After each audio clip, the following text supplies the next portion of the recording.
আমি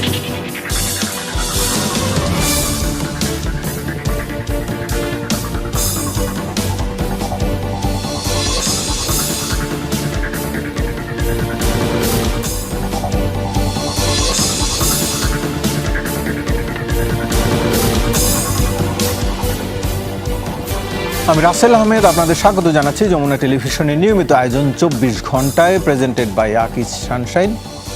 সমসাময়িক রাজনীতির বিষয়গুলো নিয়ে আমরা আলোচনা করি। আজকেও সে আলোচনা করতে চাই এবং এজন্য স্টুডিওতে এবং স্টুডিওর বাইরে আমাদের সাথে অতিথিরা যুক্ত হয়েছেন। শুরুতেই তাদের সাথে পরিচিত হয়ে নিচ্ছি।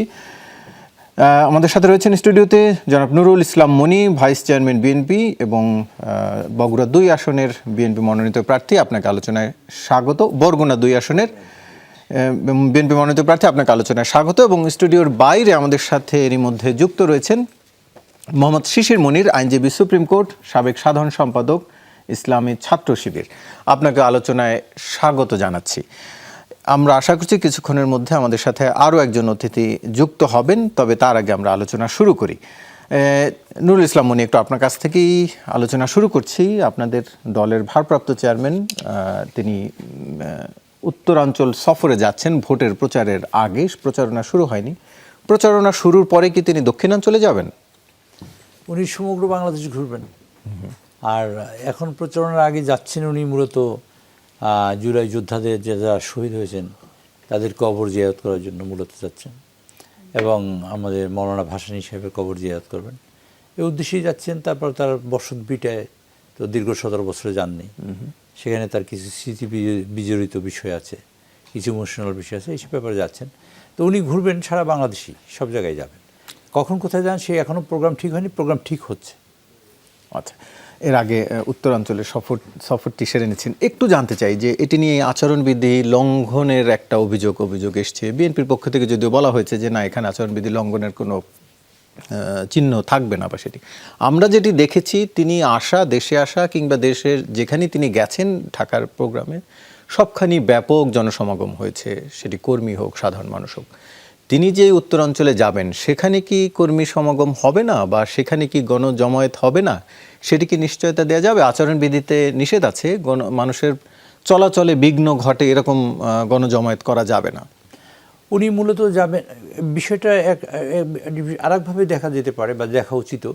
সেটা হলো উনি বাংলাদেশের অবিসংবাদিত নেতা বর্তমানে, এবং বাংলাদেশের গণমানুষের আকাঙ্ক্ষা এবং হৃদয় স্পন্দন তাকে ঘিরেই।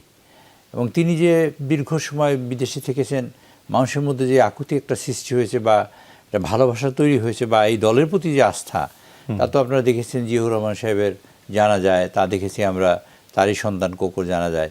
আর আমরা তো দেখলাম সমগ্র বাংলাদেশে একটা কফিনের পাশে দাঁড়িয়েছে। কাজে এই ক্ষেত্রে তো উনি গেলে তো জনমানুষ আসবেই, আসাটাই স্বাভাবিক। তো এখন উনি তো নির্বাচনী প্রচারণে যাচ্ছেন না, উনি ধরেন বিভিন্ন শহীদদের কবর জিয়ারত করার জন্য যাবেন, মূলত তার উদ্দেশ্য সেইটাই। এবং মৌলানা ভাসানীর তার প্রতি শ্রদ্ধা নিবেদন এবং সেখানে যাবেন। কাজে এইসব কার্যক্রমের জন্য উনি যাচ্ছেন, যেতেই পারেন। এখন একজন মানুষ তো স্বাভাবিকভাবে চলাফেরা করতে পারে, দুজন মানুষ আসতেই পারে। কারণ আমি যাই না, ধরেন আমি আমার এলাকায় আমি হাঁটলেই আমার সাথে 1000, 500, 1000 লোক হাঁটে, এটা আচরণবিধি লঙ্ঘন হতে পারে।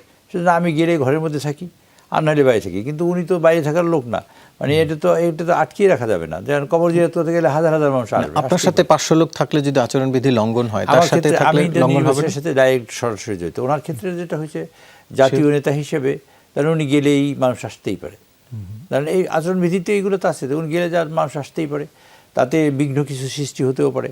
কিন্তু বিঘ্ন সৃষ্টি হলেও মানুষের প্রত্যাশা ঘিরে, ওনাকে ঘিরেই দেশের প্রত্যাশা, সঙ্গত কারণেই মানুষ যেতে পারে, যাওয়াটাই স্বাভাবিক।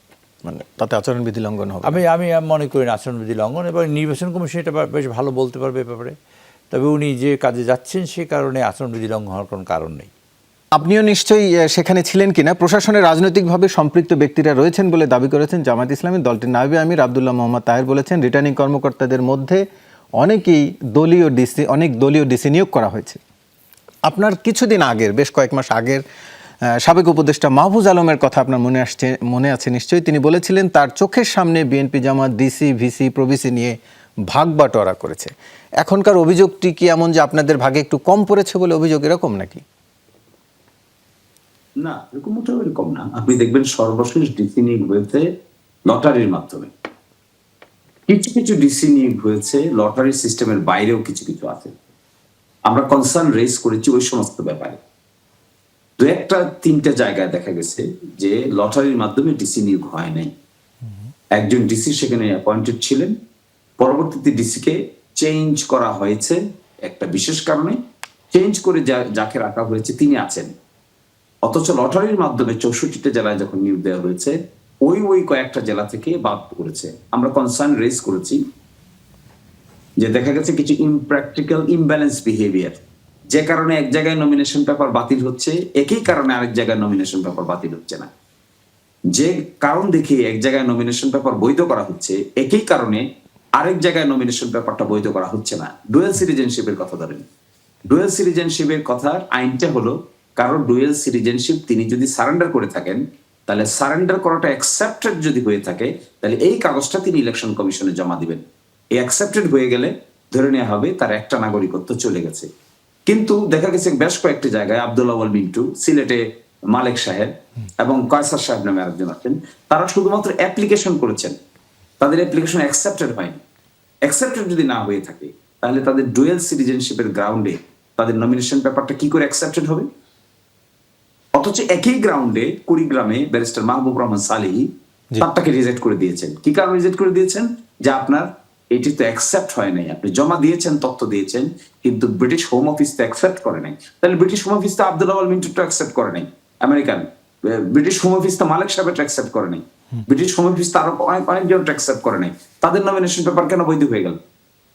এই কোয়েশ্চন তোলা তো খুবই স্বাভাবিক, এবং এটা তুলতে না পারাটা আমি মনে করি এক ধরনের inability. That's why we raise the question যে যদি ডিসিশন মেকিং এর মধ্যে একটা হোমোজেনিটি না থাকে, একটা ইকুয়ালিটি না থাকে, তাহলে তো আপনার anybody will be discriminated on the basis of their political identity. যে এটি নিয়ে একটু নুরুল ইসলাম মনি একটু আপনার কাছ থেকে জানতে চাই, যে অভিযোগটি তিনি করছিলেন এটি এনসিপির পক্ষ থেকেও একই ধরনের অভিযোগ করা হয়েছে। প্রশাসন একদিকে হেলে পড়েছে, ডিসিদের অনেকেই বিএনপি প্রার্থীদের পক্ষে তাদের এক ধরনের ইঙ্গিত পাওয়া যাচ্ছে তাদের আচরণগত। আপনার কাছে আপনার মন্তব্য জানতে চাই।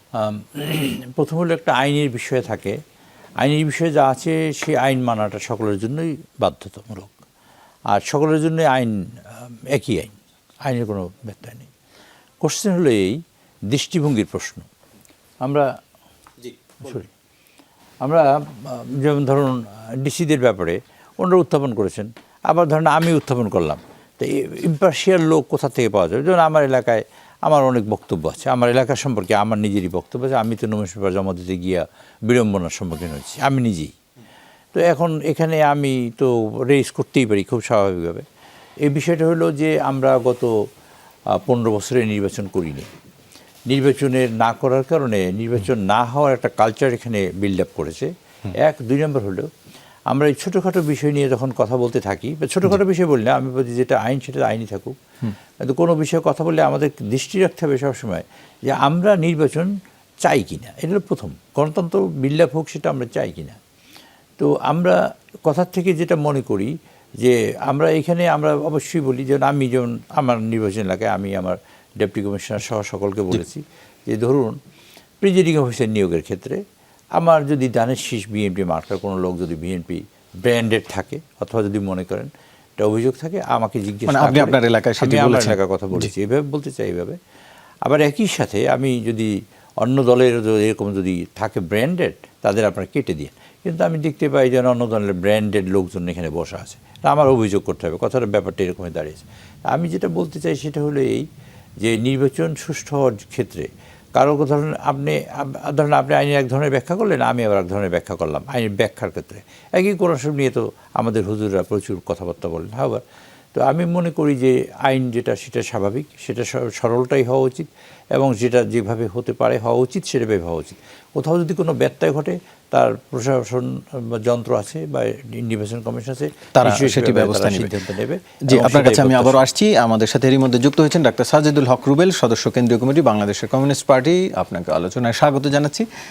আমরা আলোচনা করছিলাম নির্বাচনের এই সময়কার প্রেক্ষাপট নিয়ে। একটু আপনার কাছে জানতে চাই,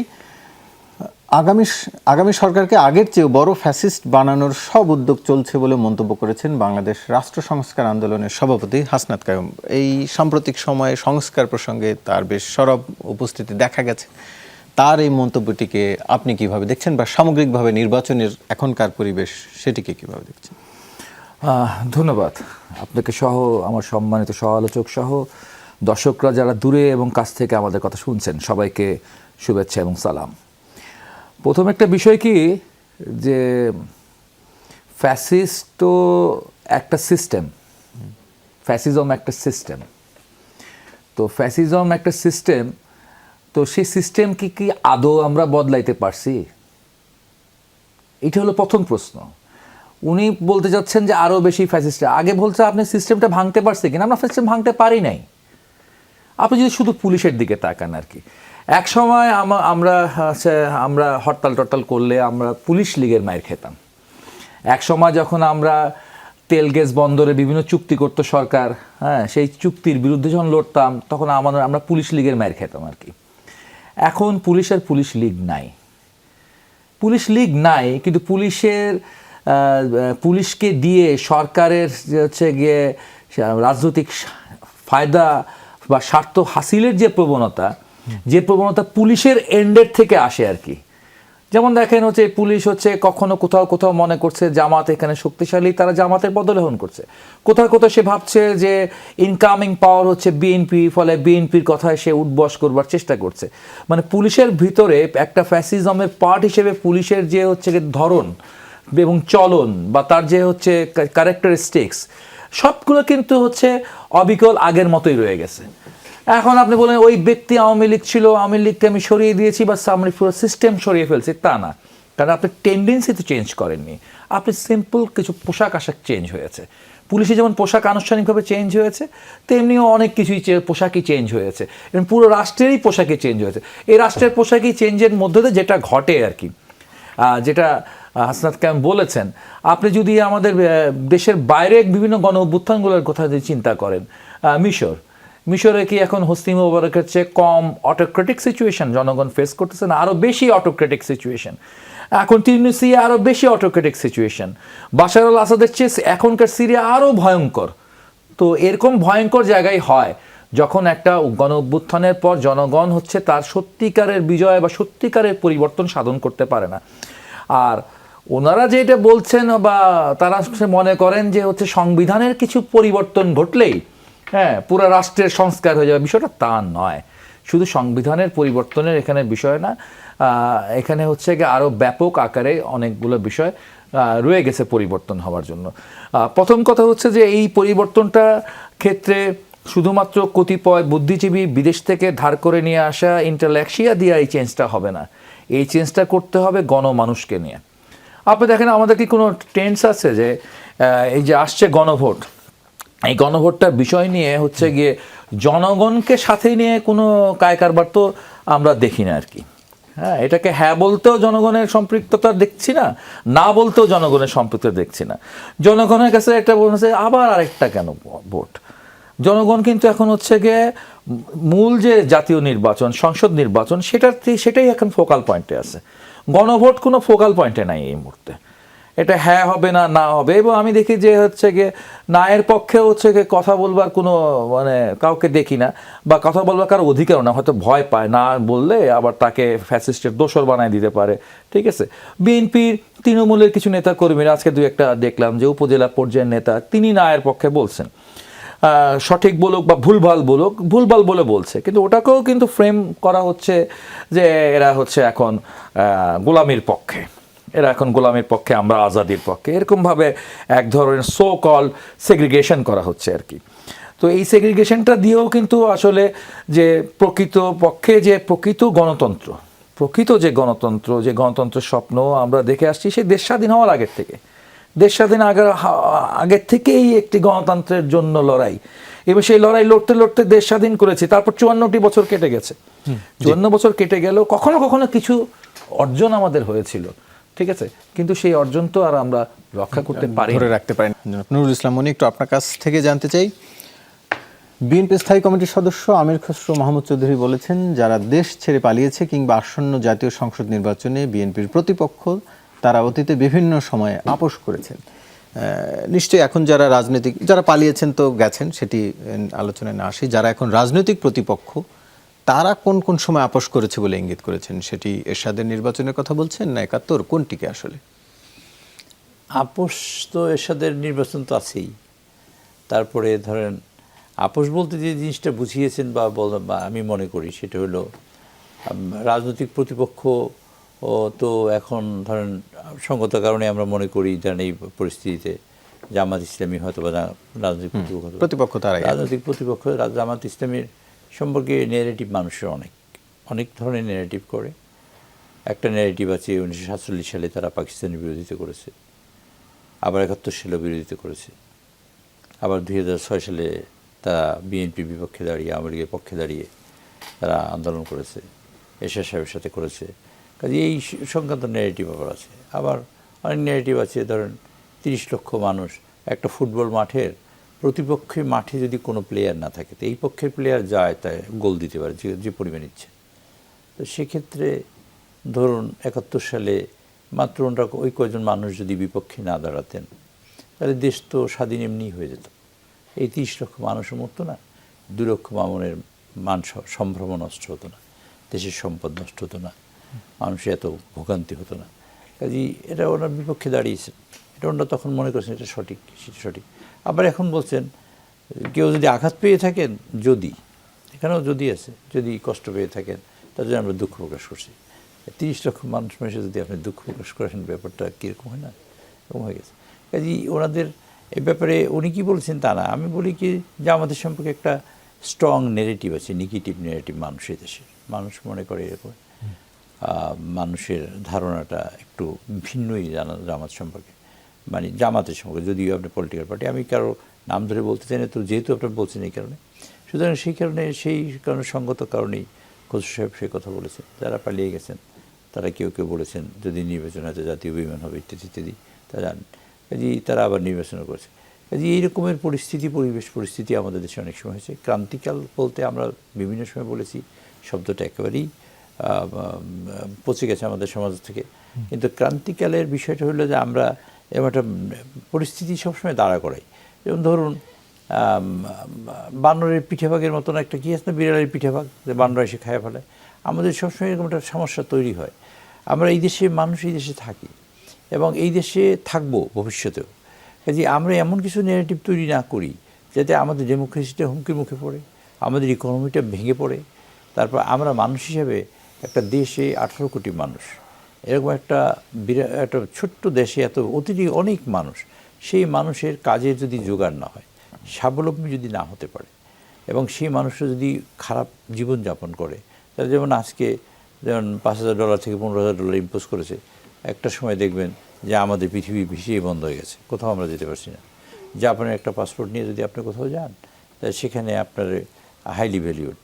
আপনি যদি আমেরিকায় যান, তো জাপানের মানুষকে তারা আরও ইনভাইট করে যে more people you come here. আবার আমাদের দেশের লোক গেলে $5,000 থেকে $15,000 ইম্পোজ করেছে গতকাল। তো কাজে এরকম পরিস্থিতি হবে যদি আমরা ইকোনমিক্যালি স্ট্রং না হই এবং জাতিগতভাবে যদি ঐক্যবদ্ধ না থাকি, তাহলে বহির্বিশ্বে আমাদের অবস্থাটা দুর্বল থেকে দুর্বলতর হবে। অর্থনৈতিকভাবে স্বাবলম্বী না হলে, যেমন জাপান একটা ছোট্ট দেশ, আমাদের দেশের মতো নয়, অর্থনৈতিকভাবে স্বাবলম্বী বলেই তাদের পাসপোর্টের এত ভ্যালু। সিঙ্গাপুর একটা ছোট্ট দেশ, অর্থনৈতিকভাবে স্বাবলম্বী এবং সেখানে এরকম আমাদের মতন বহু বিরোধিতারাই তারা শক্তিশালী, তাদের একটা পাসপোর্ট নিয়ে যান দেখবেন। মালয়েশিয়ার মতো একটা দেশেও ইংল্যান্ডে ভিসা লাগে না, আমেরিকার মতো জায়গায় ভিসা লাগে না, এরকম মালয়েশিয়ার মতন দেশে। তো সেই রকম মানে মালয়েশিয়া তো এরকম স্বাধীন হয়েছে কয়েকদিন আগে, তারাও তো এইরকম দাঁড়িয়েছে। কাজে অর্থনৈতিকভাবে শক্তিশালী না হলে মানুষের কোনো মূল্য থাকে না, আর গরিব মানুষের বন্ধু থাকে না, গরিব মানুষের কখনো বন্ধু থাকে না। তাই সেই হিসেবে আমরা মনে করি কে কী করলো না করলো সেটা তার বিবেক দিয়েই পরিচালিত হওয়া উচিত। দেশের স্বার্থকে যদি আমরা প্রাধান্য দিই, তাহলে আমরা মনে করি তারেক সাহেব এখন যথেষ্ট ম্যাচিউর এবং যথেষ্ট কথা বলে নিয়ে আসছেন মানুষের কাছে, এবং তার বক্তব্যটা মানুষ গ্রহণও করেছে যে আমরা এইটা করতে চাই, ওইটা করতে চাই, অর্থনৈতিকভাবে স্বাবলম্বী করতে চাই ইত্যাদি ইত্যাদি। জি, আমরা মোহাম্মদ শিশির মনির একটু আপনার কাছ থেকে আমি এটির মন্তব্য একটু জানতে চাই। বিএনপি স্থায়ী কমিটির সদস্য আমির খসরু মাহমুদ চৌধুরী বলেছেন, আপনি নিশ্চয়ই শুনেছেন আসলে তার মন্তব্যটি, যারা দেশ ছেড়ে পালিয়েছে কিংবা আসন্ন জাতীয় নির্বাচনে বিএনপির প্রতিপক্ষ, তারা অতীতে বিভিন্ন সময়ে আপোষ করেছে। আসন্ন নির্বাচনে আসলে প্রতিপক্ষ তো আপনারাই। আমরাই তো প্রতিপক্ষ। কোথায় আপোষ করেছে আমরা? সুনির্দিষ্ট করে বলুন, উনি কোথায় আপোষ করেছে? বিগত 15-17 বছরে জামাত ইসলামী লোকদেরকে যেভাবে হ্যাং করা হয়েছে, জামাত ইসলামী চাইলে আপোষ করতে পারত, কিন্তু করেনি। স্ট্রং স্ট্যান্স নিয়ে করেনি। এবং জামাত ইসলামী তার সৃষ্টি লগ্ন থেকে আজ পর্যন্ত ইতিহাসের বাঁকে বাঁকে অনেক কাজ করার চেষ্টা করেছে যেটিকে আপোষ বলা চলবে।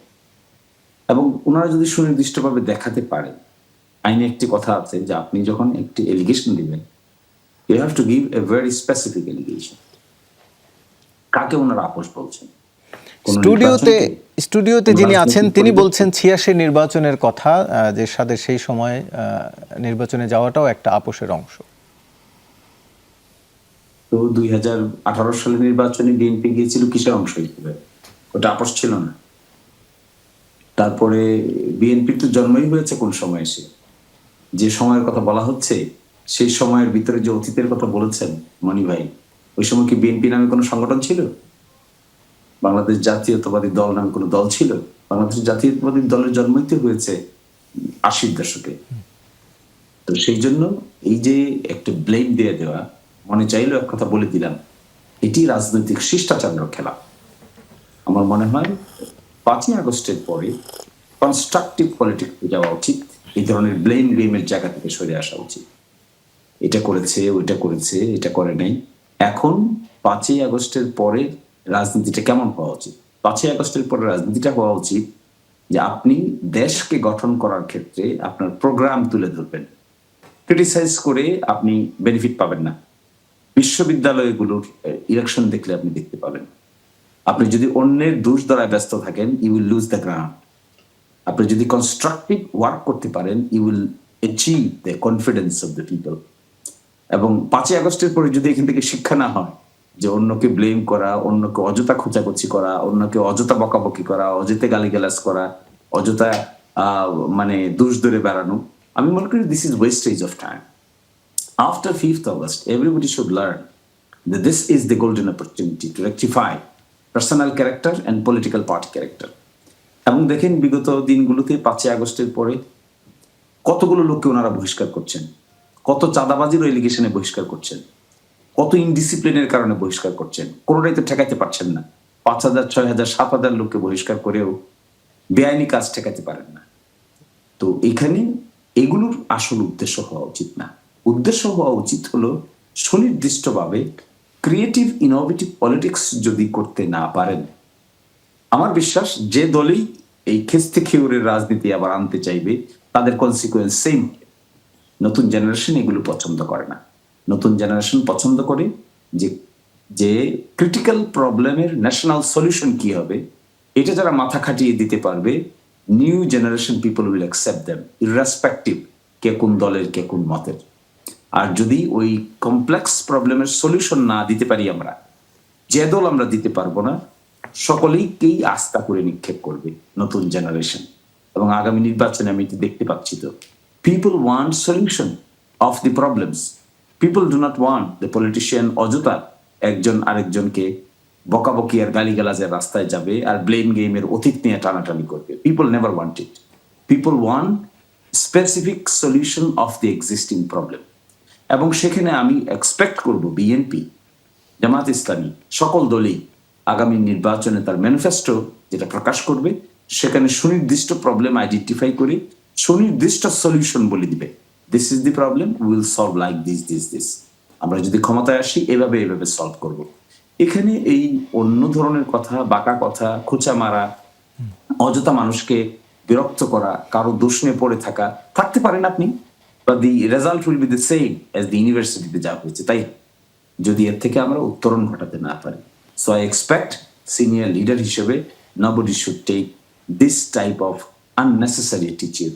Rather we need problem solution mood in coming political atmosphere. জি ডাক্তার সাজিদুল হক রুবেল, একটু আপনার কাছ থেকে জানতে চাই, যেটি শেষে মানে বলছিলেন 5 আগস্টের পর পেছনের অতীত নিয়ে টানাটানি মানুষ চায় না, দেখতে চায় না, ব্লেম গেম দেখতে চায় না, একটু আপনার মন্তব্য জানতে চাই। অতীতটা সীমারেখাটা কোথা থেকে শুরু? সীমারেখাটা কি হচ্ছে 2008 সালের পর থেকে না 1971 সাল থেকে? আমরা তো ভাই বাংলাদেশে বাস করি, বাংলাদেশ আমার দেশ, আমার দেশের জন্ম 1971। 71-এর যে বেসিস, সেই বেসিসকে আমি ভুলে যাব, মাঝখানের কিছু কথা মনে রাখবো, আবার কিছু কথা ভুলে যাব। নতুন জেনারেশন খুব বোকা, তারা 71 ভুলে যাবে, ঠিক আছে, 72 থেকে 75 মনে রাখবে, আবার 75-এর কিছু ঘটনা ভুলে যাবে, আবার তারা 81 সালের ঘটনা মনে রাখবে, তারপর তারা 96 থেকে 2001 মনে রাখবে। এইভাবে কোথাও মনে রাখবো আর কোথাও ভুলে যাব। এত বোকা বা এত সহজ সরল এই নতুন জেনারেশন না এটা। আর আপনি প্রবলেমকে যদি সলিউশন করতে হয়, তাহলে প্রবলেমের প্রপার ডায়াগনোসিস করতে হবে আপনার। প্রবলেমের যদি প্রপার ডায়াগনোসিস করতে হয়, তাহলে কিন্তু হিস্ট্রি বুঝতে হবে, হিস্ট্রি বুঝতে হবে। আমাদের নতুন জেনারেশনকে দীর্ঘকাল ধরে, এটা আওয়ামী লীগ করছে খুব ভালোভাবে, তারা করছে ডিপলিটিক্যালাইজেশন, ছাত্রদেরকে সত্যিকার অর্থে রাজনীতি থেকে দূরে রাখছে, ইতিহাস থেকে দূরে রাখছে তারা। তার বদলে তারা হচ্ছে ছাত্রলীগের মধ্যে যা করছে সেটাকে রাজনীতি বলা যায় না, ধান্দাবাজি শেখাইছে, নেশা করা শিখাইছে, তারা হচ্ছে দলীয় পাণ্ডাতে রূপান্তরিত করছে। This is not the politics, এটা স্টুডেন্ট পলিটিক্স না। দীর্ঘদিন ধরে ক্যাম্পাসগুলোতে সত্যিকারের পলিটিক্স, সত্যিকারের মতাদর্শিক চর্চার ঘাটতি ছিল, এক ধরনের গুন্ডা রাজ কায়েম ছিল in the name of student politics. ফলে এই পলিটিক্স, ডিপলিটিক্যালাইজেশনের যে পলিটিক্স, সেই পলিটিক্সের কারণে হয়তো নতুন প্রজন্মকে অনেক সিদ্ধান্ত নিতে ফাম্বল করতে হচ্ছে, অনেক সিদ্ধান্তের ক্ষেত্রে ফাম্বল করতে হচ্ছে। আর একটা হচ্ছে সিঁদুরে পোড়া গাই তো একসময় ছাত্রলীগের অত্যাচার দেখেছে, এবং তারা ধরে রাখতেছে যে বিএনপি ইনকামিং পাওয়ার, তার ছাত্র সংগঠন যেন আমার শিক্ষা প্রতিষ্ঠানে মাতবরিটা না করতে পারে। এই ধরনের কিছু টেন্ডেন্সি তাদের মধ্যে কাজ করছে। আমরা তেমন কোনো প্রবলেমের সলিউশন দিতে দেখি নাই আর কি, আমরা বিগত 18 মাস ধরে এই নিউ জেনারেশনের কাছ থেকে, বরং তারা রিপিটেডলি সেই কাজটি করে এসেছে যে কাজটি আগে করত। ফলে ব্যবস্থার কোনো পরিবর্তন আমরা দেখি নাই। আমার এখানে মূল সলিউশনটা কি? আমরা ধরেন দুঃশাসক হটিয়েছি, কিন্তু আমরা ব্যবস্থাটা বদল করিনি। আর ব্যবস্থা বদলের রাজনীতি কোথায়? ব্যবস্থা বদলের জন্য নতুন ম্যানিফেস্টো কোথায়? সেটা পুরনো কথাই, পুরনো ম্যানিফেস্টোই যার মতো করে আমরা নিয়ে আসতেছি। আমরা ব্যবস্থা বদলের আসল জায়গাটা টাচ করতে পারবো না, কারণ আসল জায়গাটা টাচ করতে হলে আমার total socio economical condition change করতে হবে। কারণ ইকোনমি যেমন হবে, তার পলিটিক্সটা তেমন হবে, এবং তার লিডারশিপটাও তেমন হবে। তো আমি যদি ইনফ্রাস্ট্রাকচারে চেঞ্জ না করি, সুপারস্ট্রাকচারে লিপ সার্ভিস দিয়ে, কিছু আমি বাংলা শব্দ, কিছু ইংরেজি শব্দের লিপ সার্ভিস দিয়ে আমি একটা ঐতিহাসিক সুন্দর নির্বাচন দেশে হবে, এবং প্রতিদিন দেখা যাচ্ছে হত্যাকাণ্ড ঘটছে। আগে হচ্ছে সর্বোচ্চ ছিল মাসে 10, মানে দৈনিক 10 জন হত্যা, এখন হচ্ছে 11-তে পৌঁছে গেছে, এতগুলো হত্যাকাণ্ড চলছে। তো ঐতিহাসিকভাবে একটা হচ্ছে চমৎকার রক্তাক্ত পরিস্থিতির মধ্যে আমরা কি পৌঁছে যাব আর কি। ফলে লিপ সার্ভিসে নতুন প্রজন্ম বিশ্বাস করে না। নতুন প্রজন্ম স্মৃতি, গোল্ডফিশ মেমোরি মনে রাখেন না। এই যমুনা টিভিতে এই চেয়ারে বসে আওয়ামী লীগের সমালোচনা করে বলেছিলাম 2023 সালে, আপনি সেখানে সঞ্চালক ছিলেন সম্ভবত, সেখানে আমি বলেছিলাম যে 23 সালে 23শে অক্টোবর কিংবা 30শে অক্টোবর ঢাকাতে 2টো সমাবেশ হয়েছিল।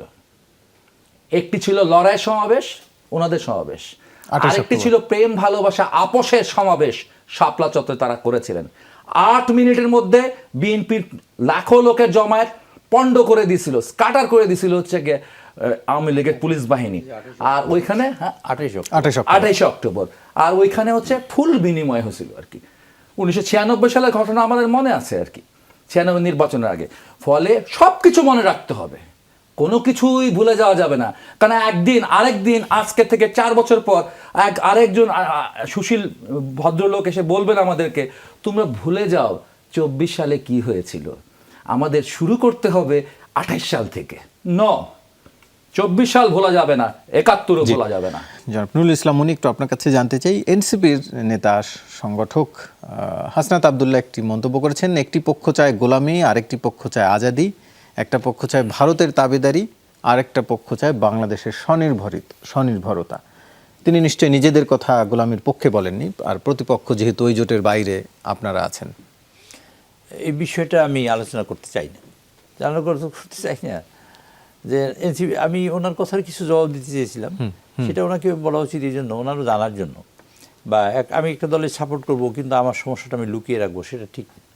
যেমন ধরেন আমরা বলছি যে নির্বাচন হোক, দেশের নির্বাচনে এখন একটা আবহাওয়া বিরাজ করে বা পরিবেশ তৈরি হয়েছে, আর ওর সংক্রান্ত একটু কথা বলবো।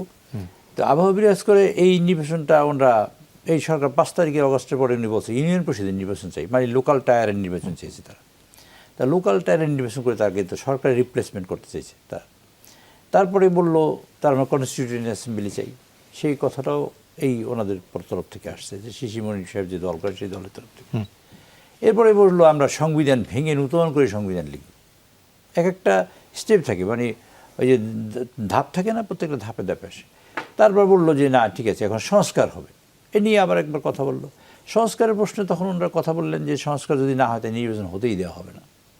উনি আমি নির্বাচন করবো না বা আমি নির্বাচন থেকে প্রত্যাহার করবো তা না, কিন্তু নির্বাচনই হতে দেবে না। এরপরে আসলো যে আমরা শেখ হাসিনার বিচার করতে হবে।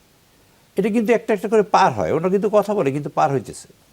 এরপরে বললো শেখ হাসিনার বিচার হবে। আচ্ছা, বিচারে যখন কাছাকাছি আসলো তখন বললো যে না এটা, তখন তার সামনে নিয়ে আসলো পিয়ার, মানে ওনারা কিন্তু 3 মাস 4 মাস কিন্তু একটা আগে রাজনৈতিক দল দাবি তো আচ্ছা, করতেই পারে। দাবির পরিমাণ একটা সীমা থাকে। আমরা যদি গণতন্ত্রের বিশ্বাসী কথা এতগুলো দাবি আনতে হয় নাকি, আনা উচিত কিনা আপনি মনে করেন কি? এটা আপনাকে রাখলাম, জনসাধারণের জন্য রাখলাম। আচ্ছা, পিয়ার, বাংলাদেশে পিয়ার প্র্যাকটিস হয় না। পিয়ারে পৃথিবীতে এত বড় গণতন্ত্রের দেশ হলো ব্রিটিশ, যেখানে উৎপাদন হয়েছে সেইখানে তারা পিয়ার নেই। আমেরিকা প্র্যাকটিস করে পিয়ার নেই, ভারতে পিয়ার নেই, আমাদের এখানে পিয়ার করতে হবে। মানে পিয়ারের পরে আপনার তাহের সাহেবের বক্তব্য মনে আছে, আমরা আঙ্গুল দরকার ব্যাখ্যা করবো, পিয়ার বাস্তবায়ন করতে হবে, আঙ্গুল ব্যাখ্যা করবে। আচ্ছা, পিয়ার যদি না হয় তাহলে নির্বাচন হতে দেবে না কোনোভাবে। বাইতুল মোকাররম এখানে মিটিংয়ে দাঁড়িয়ে বলছে। গেল সেই পিয়ার, আবার আসলো জুলাই সনদ, আনলো জুলাই সনদ। আচ্ছা, সেই জুলাই সনদ অনেক ঘুরি, শেষ পর্যন্ত জুলাই সনদ স্বাক্ষর হলো, এখনই বাস্তবায়ন করতে হবে, এই নভেম্বর মাসেই করতে হবে।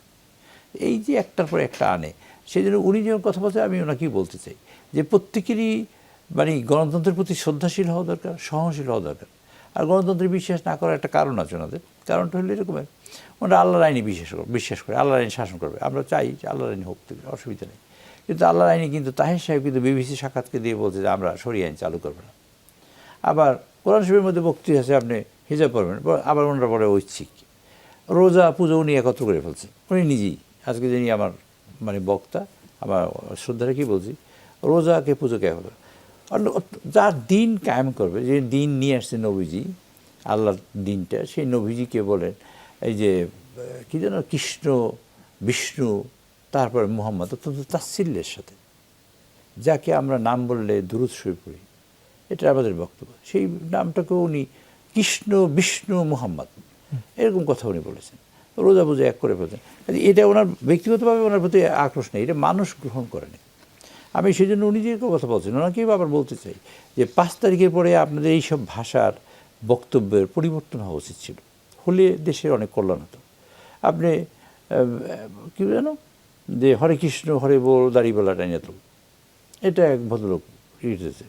আপনারা মহিলাদের কর্মক্ষম ঘন্টা 5 ঘন্টা কমাই ফেললেন, কোনো ফ্যাক্টরি তার মহিলাদের নিতে চাইবে না, নিচ্ছেন, বাস্তবে নিচ্ছে না। কিন্তু তারা তো ক্ষমতা আসেনি, সেজন্য কেন নেবে না? আলটিমেটলি নেবে না। মহিলাদের ঘরে বসবার একটা কৌশল কি?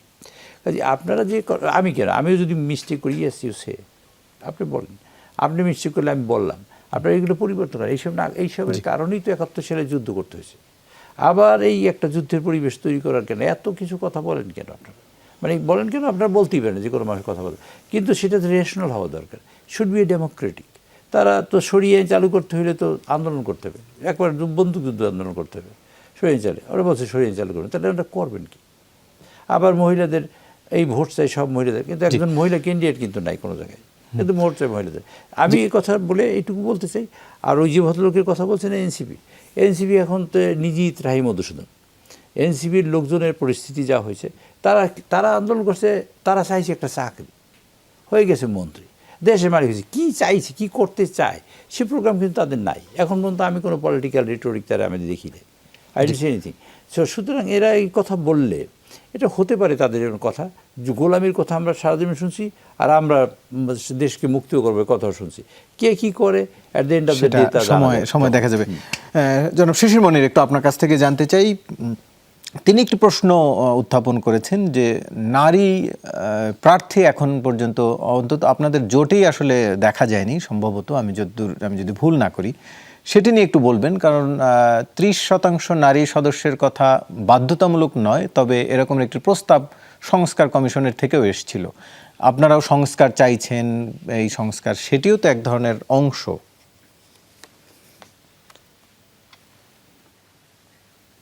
এতক্ষণ মনিভাই যে বলে গেছেন, আমার মনে হচ্ছে যে উনি জুলাই অভ্যুত্থানের বিরুদ্ধে অবস্থান নিচ্ছেন।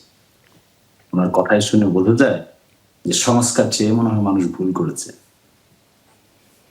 সংস্কার চাননি আপনারা, করতে দেননি তো। শেষ পর্যন্ত এগ্রি করেছেন যে রেফারেন্ডামে যাবেন। এখন এসে বলছেন রেফারেন্ডামে না ভোট দিতে হবে। তো সংস্কার প্রক্রিয়া চান না কেন? ভীতিটা কোথায়? এই যে সংস্কার প্রক্রিয়াটাকে অ্যাকসেপ্ট করতে চান না, আপনাদের কারণেই তো এরকম হয়েছে। ঐকমত্য কমিশনে আমরা যারা ছিলাম, দিনের পর দিন আমরা আলোচনা করছি, আপনারা সেগুলোতে এগ্রি করতে চান না। কারণ কি জানেন? তাতে আপনাদের ফ্যাসিস্ট হয়ে ওঠার যে সম্ভাবনা, এটি রোধ হয়ে যাচ্ছিল। আপনারা সেটি মানতে পারেন না। মানতে না পারার কারণে জনগণের কাছে যে ক্ষমতার ভারসাম্য তৈরি করার যে সাংবিধানিক বিকেন্দ্রীকরণ, ক্ষমতার বিকেন্দ্রীকরণ, এটিকে আপনারা এক সেকেন্ড আমি না, মানে কথা accept করতে না পারার কারণে যখন সাংবিধানিক সংস্কারের প্রশ্নে একটি আদেশ জারি করার বিষয় আসলো, তখন আপনারা এটির মধ্যে ভেটো দিলেন এবং সেই নিয়ে সংস্কার কমিশনের এবং ঐকমত্য কমিশনের কন্টিনিউয়াস 3 দিন আলোচনা হবে। অবশেষে গণভোট হবে, কিন্তু গণভোটের ভিতরে আপনারা কতগুলোতে ডিসেন্টিভ দিয়ে রেখেছেন, দ্বিমত পোষণ করছেন। ফান্ডামেন্টাল কতগুলো বিষয়ে দ্বিমত পোষণ করে রেখেছেন। উচ্চকক্ষে পিআর, সেখানেও দ্বিমত পোষণ করেছেন। উচ্চকক্ষে আপনারা পিআর চান না, আপনারাই প্রস্তাব করেছেন দ্বিকক্ষ বিশিষ্ট পার্লামেন্ট চান, কিন্তু তারপরে এসে আবার সরে গিয়ে বলছেন যে দ্বিকক্ষ বিশিষ্ট পার্লামেন্ট আমরা চাই, কিন্তু উচ্চকক্ষে আমরা পিআর চাই না। তখন সকল রাজনৈতিক দল আপনারা ছাড়া সকলে একমত হলো যে না, উচ্চকক্ষে পিআর হতে হবে। সেই প্রস্তাবের তো গণভোটে যাচ্ছে এখন। তাহলে সংস্কার প্রক্রিয়ার যে ফাইনালিটি, এই ফাইনালিটিটা রেফারেন্ডামের মধ্য দিয়ে আসবে এবং সেখানে বলা হচ্ছে আগামী পার্লামেন্টের দুটো ক্যারেক্টার থাকবে।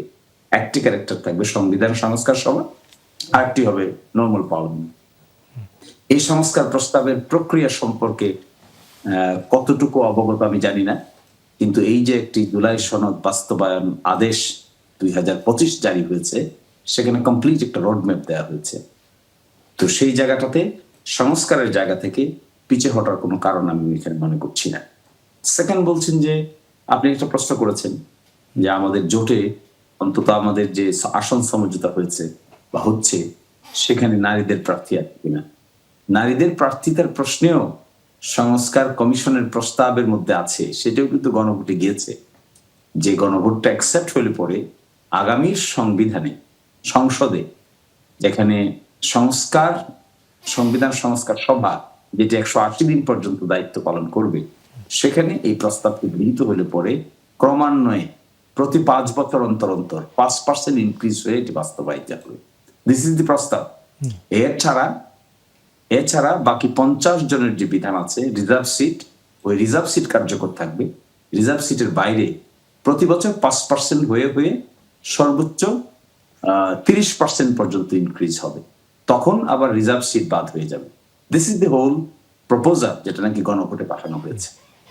ফলে এখানে যে কথাগুলো উনি বলছেন, না, কিন্তু আপনাদের একজনও কি আছে, মানে ঠিক আছে, আমি সেটাই বলছিলাম যে বাধ্যতামূলক এখনো হয়নি, সংস্কার বাস্তবায়নের পরে হয়তো বাধ্যতামূলক হবে, কিন্তু আপনাদের কি একজনও আছে কিনা, যদি সংস্কারকে আপনার এক ধরনের বিবেচনায় নেন যে হ্যাঁ এটি একটি পজিটিভ উদ্যোগ? হ্যাঁ, আমরা বলছি তো আমাদের যে জোট সমঝোতা হয়েছে, এখানে এনসিপির পক্ষ থেকে 4 জন, সম্ভবত 4 জন অথবা 5 জন নারী তারা দিয়েছেন, যেখানে জোট সমঝোতা হচ্ছে, সেগুলোতে আমরা কোনো প্রার্থী দিব না। জি, কিন্তু জামাত ইসলামের পক্ষ থেকে নেই। কিন্তু জামাত ইসলামের পক্ষ থেকে সুনির্দিষ্টভাবে কোনো আসনে নারী দেওয়া হয়নি। নারী রাখা হয়নি। জি, আমরা বুঝতে পেরেছি। কিন্তু বলা যায় সংস্কার বলতে 31 দফা আমরাই দিয়েছি। জি, এই সেটি দিয়েছিলেন, সেটি অবশ্য সবাই জানে, সবাই জানে। এটা সংস্কার শুরুটাই করেছি আমরা। জি, এবং সংস্কার ডাক্তার আমরা সাজিদুল হক তাই রুবেল, শুরু করেছি। যেহেতু সময় কম, আমরা একটু তার কাছ থেকে জানতে চাই। একটা লাইন ওনাকে জাস্ট সংশোধনের জন্য দিয়ে রাখি রেকর্ডের জন্য, নাহলে এলোমেলো হয়ে যাবে। সংস্কারটা উত্থাপনই করেছে বিএনপি। সেই সংস্কারের অধিকাংশই রাখা হয়েছে বিএনপির সংস্কার। এই দ্বিকক্ষ এটা আনছে বিএনপি, এগুলো সবই কিন্তু আবার দ্বিকক্ষের পিয়ারে বিরোধিতা করেছে বিএনপি, এটিও সত্যি। একটু আপনার সাজিদুল হক রুবেল, একটু আপনার কাছে জানতে চাই, আরেকটি মন্তব্য জামাতের পক্ষ থেকে এসছে, পাতানো নির্বাচনের শঙ্কা প্রকাশ করেছে জামায়াত ইসলামী, আবার সিসি আজকে সেটির মন্তব্য করেছেন এরকম কোনো সংশয় নেই। আপনি ভোটের পরিবেশ কেমন দেখছেন? সেরকম পাতানো নির্বাচনের ইঙ্গিত পাচ্ছেন কি? পাতানো নির্বাচন হবে কিনা সেটা সম্পর্কে যারা মন্তব্য করছেন তারা কি কি প্যারামিটার দেখে এই সিদ্ধান্তে পৌঁছেছেন সেটা আগে একটু বলা দরকার আর কি। হ্যাঁ, কি কি প্যারামিটার দেখে। তবে আমরা তো কিছু প্যারামিটার দেখতেছি, তাতে লক্ষণ মাঝে মাঝে মনে হচ্ছে খুব খারাপ। যেমন ধরেন, একজন দ্বৈত নাগরিক, তার কি অধিকার আছে এই পার্লামেন্টারি ইলেকশনে অংশগ্রহণ করবার, আগামী জাতীয় নির্বাচন? অধিকার নাই। তো জেনে বুঝে দ্বৈত নাগরিক নিজের নাগরিকত্ব গোপন রেখে যখন ওখানে হচ্ছে গিয়ে বাতিল হয়ে গেল তার প্রার্থিতা, তখন যদি আপনি বলেন যে জামাতের সাথে বিমাতা সুলভ আচরণ হচ্ছে বা লেভেল প্লেয়িং ফিল্ড হচ্ছে না, তখন কিন্তু বিষয়টা ঠিক হয় না। কিন্তু আমরা কমিউনিস্ট পার্টি যদি বলি যে আমাদের একই স্বাক্ষরে, একই সভাপতি সাধারণ কিংবা সাধারণ সম্পাদকের স্বাক্ষরে বাংলাদেশের অর্ধেক প্রার্থীদের মানে মনোনয়নপত্র বৈধ হইল, আবার ওই একই স্বাক্ষরের কারণে বাকি অর্ধেকের অবৈধ হইল, তাদেরকে আবার আপিল করে আসতে হবে।